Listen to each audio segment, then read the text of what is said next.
Oh, welcome back to the live stream. We're here with Steph, the Miserable Liberal, and the Raging Agent, Steve O. How are you?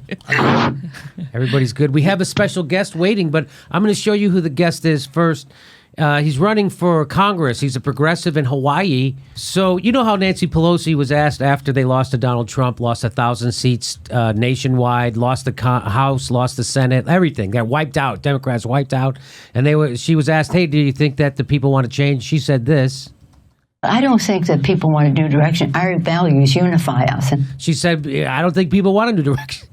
They just voted you out of every office they could possibly vote you out of. You don't think people want a new direction? So I then found this. Kaniela Ng is running in the 1st District in Hawaii, progressive, and I found this video of him, and let's watch it. It's fun. Many entrenched politicians like to brag about our unemployment rate. It's like 2.5%. But we know it's because we have the lowest wages in America and the highest costs. So many of us are working 2 or 3 jobs that are still not getting by. 31% of us don't even meet our basic needs through our salaries. And over 80% of us are living paycheck to paycheck now. Just one car crash or medical emergency away from going under. So there's that. Hang on, there's more. Fighting Trump is important, but it's not enough. I don't know about you, but I've been struggling before 2016. You know, we pay $2,000 for childcare, $700 a month for student loans. It's tough out here in Hawaii. And in a Democratic primary, standing up to Trump, you get 80-90% support. That's easy. What's harder is just standing up to people holding back change right here in Hawaii, or corporations like Monsanto, or luxury developers, or the military-industrial complex. That, you know, the same people that are funding Donald Trump are also funding Democratic opponents. It's time to break that cycle of corruption here in Hawaii and across America. That's why we're running a clean campaign. If you walk outside right now and you look at Kaka'ako, there's these luxury condominiums going up to the sky every couple of weeks popping up, going for $20 million per condo, right next to Native Hawaiians and veterans living on the street. Something's profoundly wrong. Who are we building for? Who is government representing? That's why we need new voices, different voices, our voices, new leadership for Hawaii's future. And that's what I'm offering you today. Thank you so much. Fighting Trump is...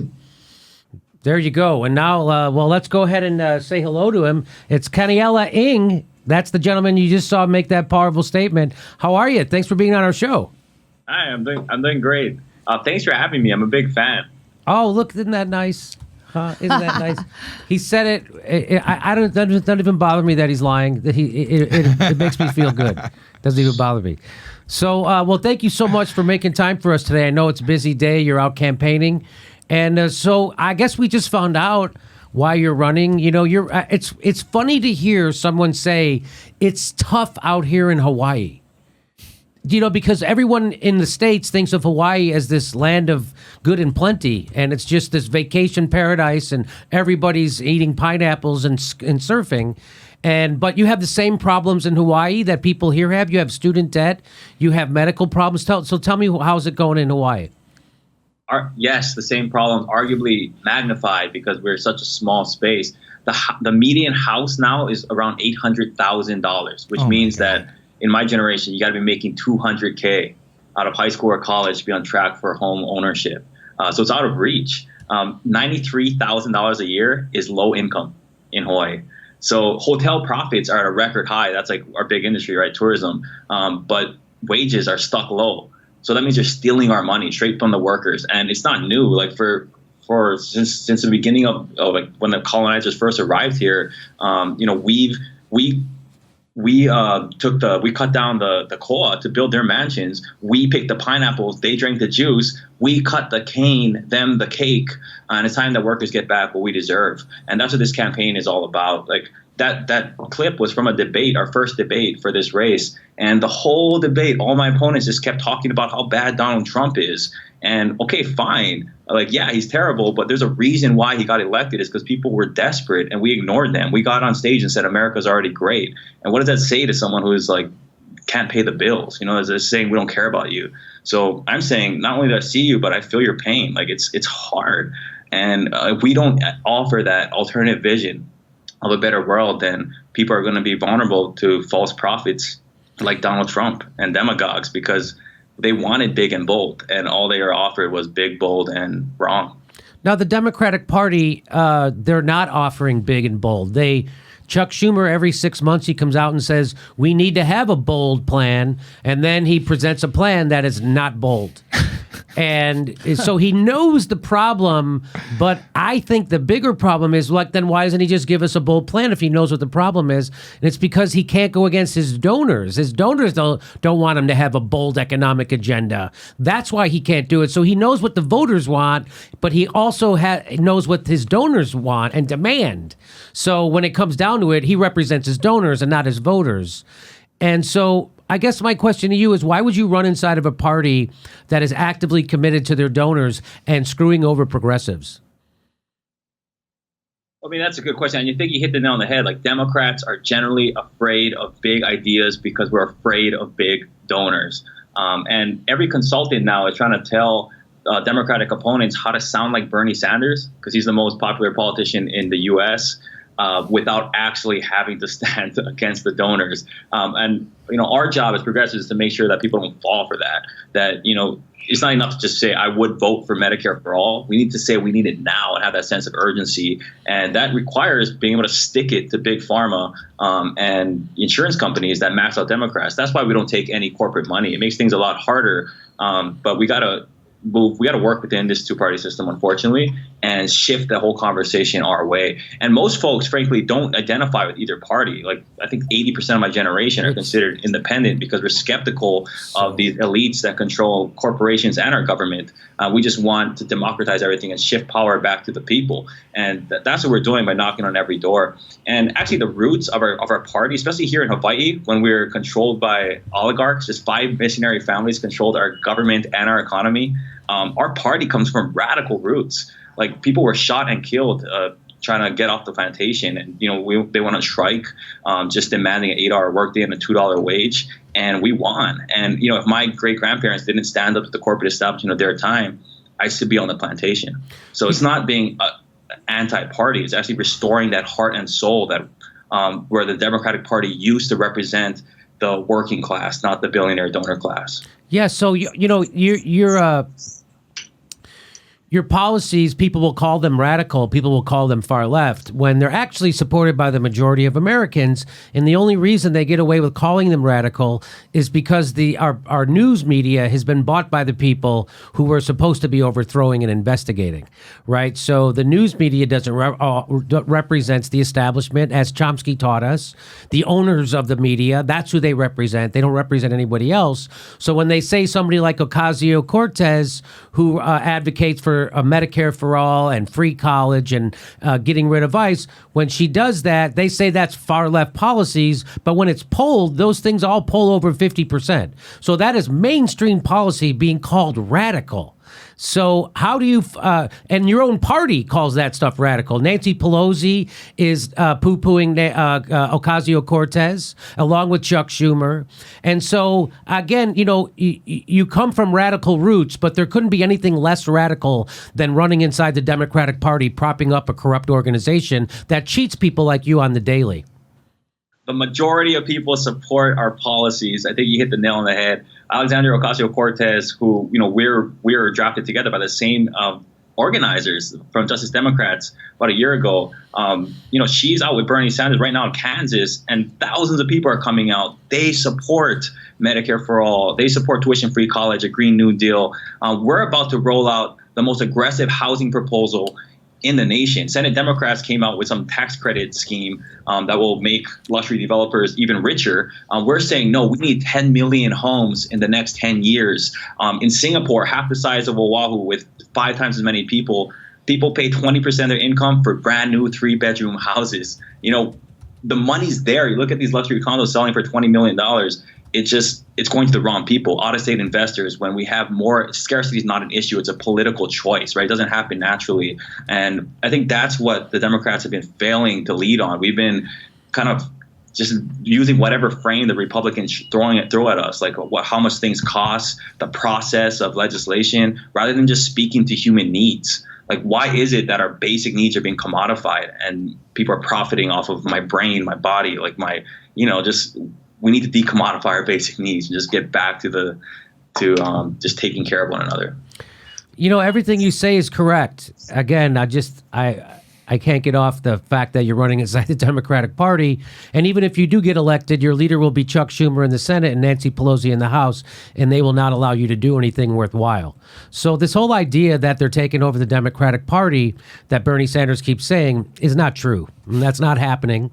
But I support some progressives no matter where they are, if they're in the Democratic Party, if they're in the Green Party, or if they're in the Republican Party.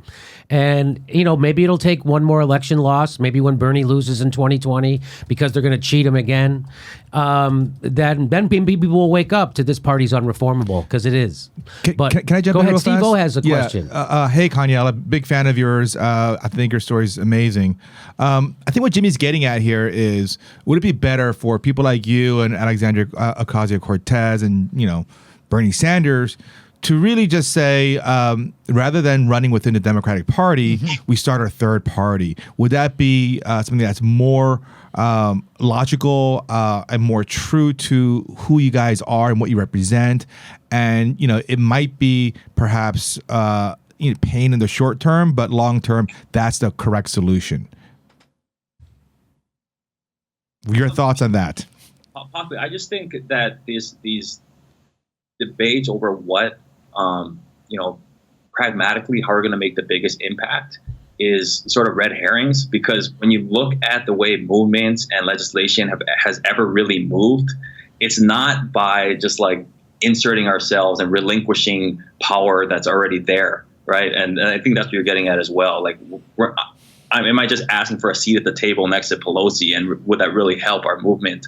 That's not what we're asking for. We're dropping a bowling by an anvil on that table, right? We're building a new table. Like, that's the point. And it's just, for me, I look at my position as elected officials, we're just a vessel for ideas. The wind blows through us like a whistle. And we just make the noise, but the wind is the people. So how can I amplify the voices of the many? Right now, I think my best place to do that is by running as a Democrat. Alexandria Ocasio-Cortez that just beat Joe Crowley, just by doing that, she got on the media circuit and just blew up. Like, I think that did more for our movement as progressives than like winning 10 or flipping 10 seats from blue to red. So just how can we be at the biggest impact at this point of time, and building that movement? Because LBJ, didn't pass civil rights. It was demanded by the people, right? He did it reluctantly. So it's all about movement building and actually building power. And right now, I think that my biggest impact would be running as a Democrat. And maybe in the future things will change. Have you been contacted by the Democratic Party at all? Yeah. Steny Hoyer's people reached out. We didn't get back. Did he reach out to say that a decision has already been made and you're not in? It was like a phishing scheme. Like, he just wanted a bunch of information about our campaign, and really reluctant to give him any. Okay, yeah, that's smart. That's smart. They're not your friend. They're not working. They're not anybody's friend except the donors. And so they're not working for you. They're not working for me. They're not working for students. They're not working for the elderly. They're working for 1% of the 1%. That's who they're working for, which is why we have the biggest income inequality since the medieval ages, and why people in Hawaii are having a hard time of it. It's just so crazy. When I saw that video of you giving that speech at that debate, or making that statement at the debate, it just really shook me. Like, that's how... it just really illuminated how bad things have gotten and how much change we need. I just think I took Bernie at his word when he said we needed a revolution, and telling everybody to join the party is the opposite of a revolution. So good luck to you. And, how can people join to help you out? They want to go to your website. Tell us what your website is. So unlike New York, Hawaii has an open primary. So most people that vote as a Democrat or for Democrats is just because that's where the action is, right? Right. Very few folks are actually registered within the party. So that's really great for an open democracy. I also passed same-day voter registration 3 years ago. Very difficult to do in a solidly blue or solidly red state. It's usually in purple states, because you don't want to alter your voting basis, right, if you're an incumbent. So we got that through. It took 2 years. So this is the first year we can actually hold a giant concert, a bunch of young people, have buses go straight to City Hall, and it doesn't matter where your precinct is, you can vote, registered or not. So, it's really a great opportunity for insurgent grassroots progressive candidates like me and others running across the nation. We have we have about 200, 300 remote volunteers now from all across America who believe in our vision that a better world is possible, housing for all, a livable climate, student debt cancellation, all these things that weren't even talked about in the 2016 campaign. We're pushing the envelope on and providing that alternative that people desperately need. And you can sign up on our website, kanielaing.com, chip in, because we don't have $1,000 fundraisers where everybody drives off in their Benz. We take $5, $10, $20, $27 donations from folks. And, after our events, everybody tries to figure out what bus route to take. So that's the kind of campaign we're running. And, we rely on support from everyday folks like probably your listeners. Hey, Kaniela, just real fast, these things that you talk about, healthcare and student debt relief, student loan debt relief, how are you going to pay for that? Sounds like a lot of goodies and gifts under the tree. We spent $5.6 trillion in Iraq and Afghanistan. That's the correct answer. Yes. It's so painful. And here in Hawaii, our economy relies on war. It goes tourism and then military as their top industries, and then real estate. And just the fact that our livelihoods are tied to the death and destruction of others abroad is abhorrent. It's completely immoral that if war were to stop, our economy would stop.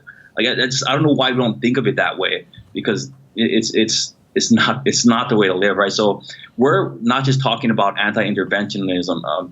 That's good, but we're talking about is anti-imperialism, which is even better. And frankly, I've never heard an American politician use that war for profit frame ever. So why not start now? Yeah. So the stat that I love to recite on every show I'm ever on is the fact that in 2005 and 2006, at the height of the Iraq and Afghanistan wars, our Pentagon budget was $500 billion. Today, that budget is $700 billion. So why the extra $200 billion? We're theoretically in less danger because we spent all that money in the past to fight all those wars. So now you're telling me we're in more danger? Well, why do we fight those wars in the first place? And how do you justify this 40% increase in Pentagon budget? So the $200 extra billion that we're spending now could fund $80 billion of that would fund Medicare for people under 65, another $80 billion for student tuition at public universities and colleges, and $20 billion to end homelessness.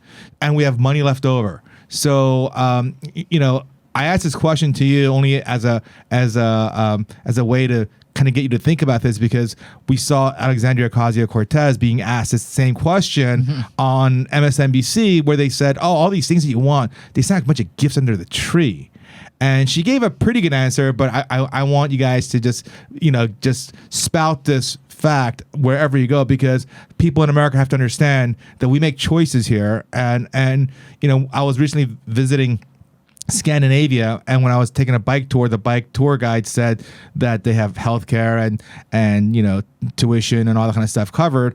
And I said, oh yeah, you guys have all those free things. And he said, no, not free. They're included in our taxes.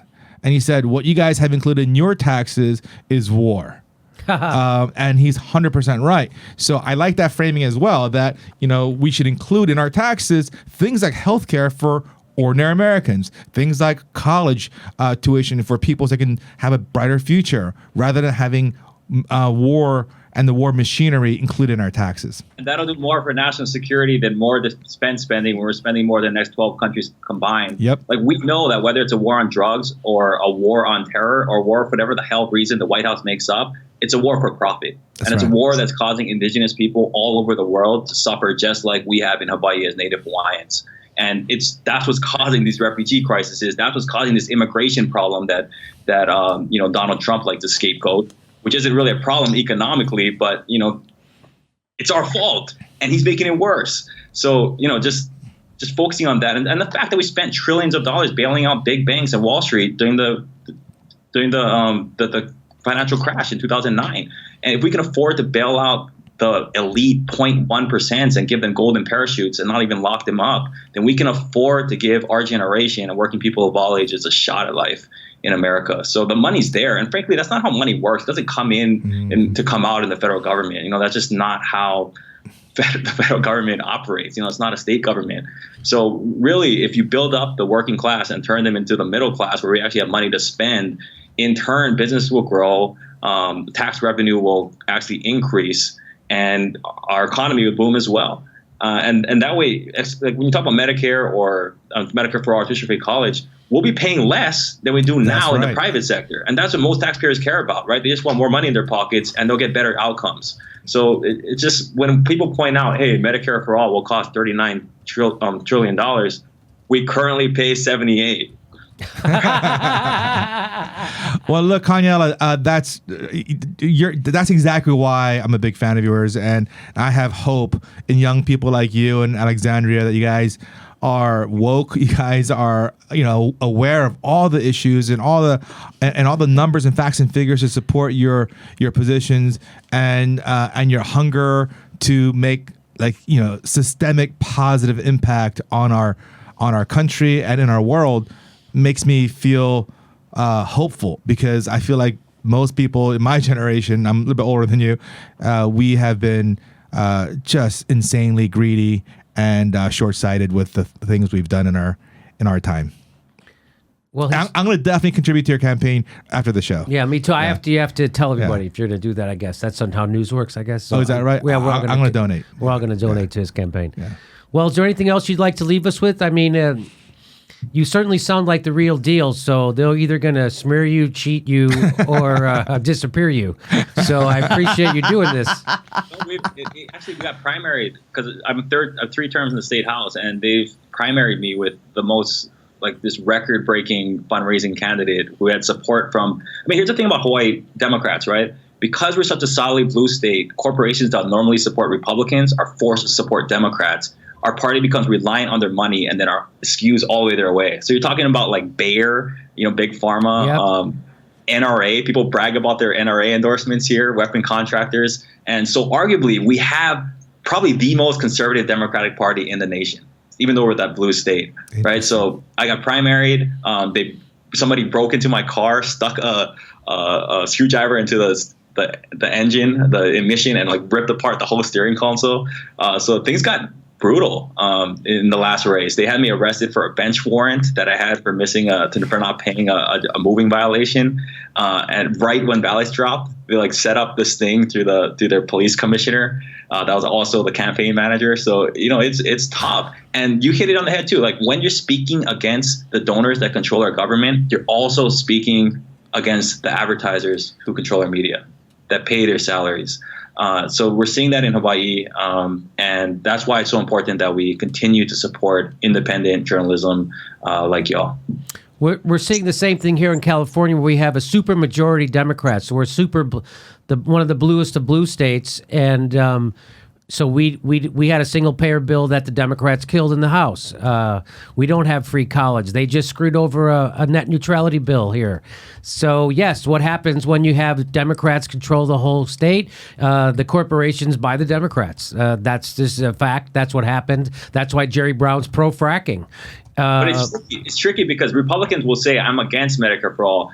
Every Democrat's going to say they support it, but somehow it just never happens behind the scenes, right? Yeah. So, but when it comes down, where the rubber meets the road, when it comes time to actually pass a bill, they all find a reason not to pass that bill, and that's why you see all those people like Cory Booker and Kamala Harris who are signing on to Bernie's Medicare for All bill.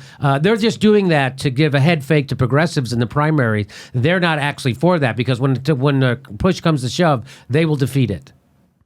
I've seen it happen here in California, so I know for a fact that's going to happen. But anyway, listen, this guy's a real deal. Yes. So you almost made it into my live show, but we ran out of time in Chicago. But thank you so much for being here. We'll put a link to your website. Arno, could you please make sure you put a link so people can donate to him if they want to? And when is the primary in Hawaii? August 11th, but 60% of people vote early, and ballots will land in 2 days. Okay. Fantastic. Everybody go out there and support the 1st District in Hawaii. Kaniela Ing. Did I say it correctly? That's it. Add me on Twitter and Instagram. Okay. Thanks for being our guest. All right. Take care. Thank you. Aloha. Aloha. Aloha is goodbye and hello.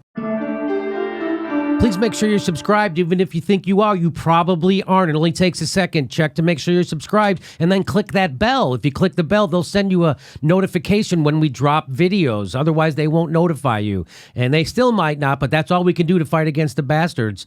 And please become a patron. You support the show. We give you hours of bonus content every week. Plus, we do a live stream most Saturdays at 2 p.m. Pacific time.